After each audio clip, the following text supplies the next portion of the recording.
You're watching WKBT-TV, La Crosse, Eau Claire. This is News Channel 8 at 6. Teachers have many different tools and techniques to teach and assess your children. You may or may not be familiar with something called MAP testing, a program several area school districts are now using. It's relatively new, and it's creating a way for teachers to pinpoint your child's exact strengths and weaknesses. This one's going to be the thinker, though. In 4th grade, students are learning Wisconsin history, long division, and high-level vocabulary. Ready? But each of the students learn these topics in different ways and at a different pace. Our goal is to get them to grow from wherever they're at. Not all students are going to be at the same place at the same time. Teachers in the Onalaska School District use a program called MAP testing, or Measures of Academic Progress, which allows them to determine exactly what a student does and does not understand. It gives the teacher a better view or a better vision as to what's really happening with that child, their strengths, their weaknesses. Then we can individually create a program that better fits that child. MAP is an online exam. Teachers test kids in math and reading 3 times a year. I got a chance to take the exam to see how it works. It's an adaptive test, which means as students answer questions correctly, the level of difficulty increases.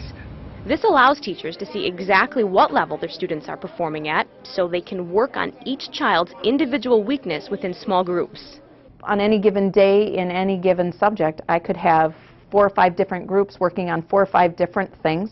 Sometimes I'll do some whole group instruction to still keep them moving forward in the 4th grade curriculum area. Since they're in different groups, usually you learn different things. If you're at one group and you already know what they're talking about, then it's better to be at like another group that's new stuff for you.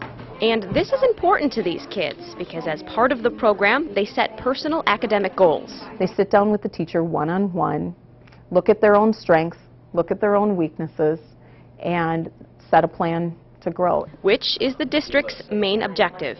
We like to use it for helping identify students for needs and also to check on student growth, since that is our major aim, is to make sure students are growing. And as long as students are growing, it doesn't matter if it's in a different way or at a different pace. The last MAP test for the year will be given at the end of the month. After the kids take the test, the program will plot out a graph of their scores, which allows teachers and parents to actually see their child's growth.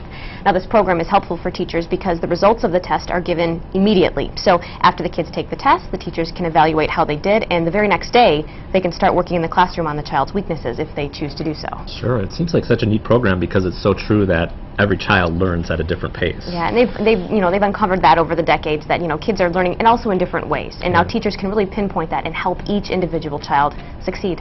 All right.